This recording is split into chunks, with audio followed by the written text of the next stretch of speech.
বড় ধরনের ভ্রমণ নিষেধাজ্ঞার পরিকল্পনা করছে যুক্তরাষ্ট্র। এবার আরও 36টি দেশের নাগরিকদের যুক্তরাষ্ট্র প্রবেশে নিষেধাজ্ঞা জারির কথা ভাবছে মার্কিন প্রেসিডেন্ট ডোনাল্ড ট্রাম্পের প্রশাসন। যুক্তরাষ্ট্রের পররাষ্ট্র দপ্তরের একটি আভ্যন্তরীণ সূত্রের বরাত দিয়ে এই তথ্য জানিয়েছে বার্তা সংস্থা রয়টার্স। জুন মাসের শুরুতে 12টি দেশের নাগরিকদের যুক্তরাষ্ট্র প্রবেশে নিষেধাজ্ঞা জারি করেন প্রেসিডেন্ট ডোনাল্ড ট্রাম্প। জাতীয় নিরাপত্তা নিশ্চিতের লক্ষ্যেই এমন পদক্ষেপ নেওয়া হয়েছে বলে জানান তিনি। এর পরপরই শুরু হয় নতুন করে আরও 36টি দেশের ওপর নিষেধাজ্ঞা আরোপের চিন্তা। নথি যাচাই নিয়ে উদ্বেগ ও নিরাপত্তা। মার্কিন পররাষ্ট্র দপ্তরের তথ্য মতে এই 36টি দেশের নাগরিকদের বিরুদ্ধে মোট 12টি বিষয়ের উদ্বেগ রয়েছে। এর মধ্যে উল্লেখযোগ্য হল অনেক দেশের সরকার তাদের নাগরিকদের পরিচয় নিশ্চিতের মতো নির্ভরযোগ্য নথি দিতে ব্যর্থ হচ্ছে। কিছু দেশের পাসপোর্টের নিরাপত্তা ব্যবস্থা নিয়েও রয়েছে প্রশ্ন।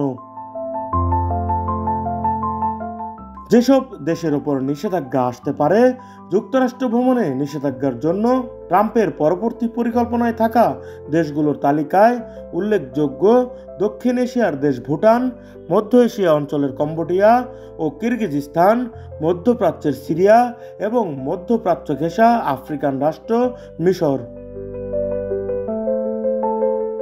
নিষেধাজ্ঞার সংখ্যায় থাকা 36 দেশের মধ্যে 28টি আফ্রিকা অঞ্চলের।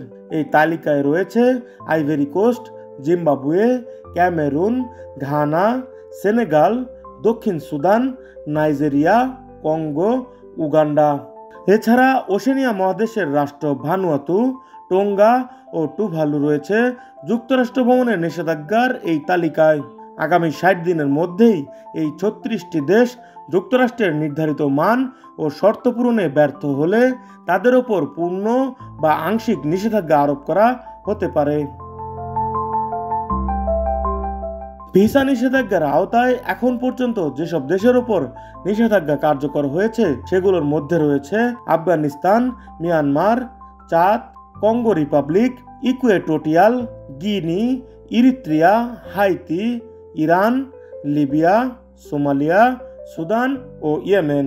এছাড়া Burundi, Cuba, Laos, Sierra Leone, Togo, Turkmenistan ও ভেনিজুয়েলা, এই 7 দেশের ওপর আংশিক ভ্রমণ নিষেধাজ্ঞা রয়েছে।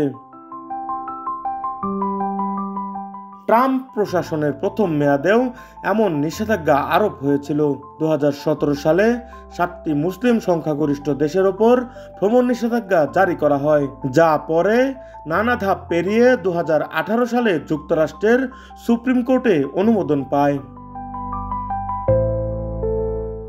যুক্তরাষ্ট্র ভ্রমণ নিষেধাজ্ঞায় ট্রাম্প প্রশাসনের নতুন পরিকল্পনার কূটনৈতিক ও মানবিক প্রভাব নিয়েও ইতিমধ্যে বিভিন্ন পর্যায়ে আলোচনা শুরু হয়েছে।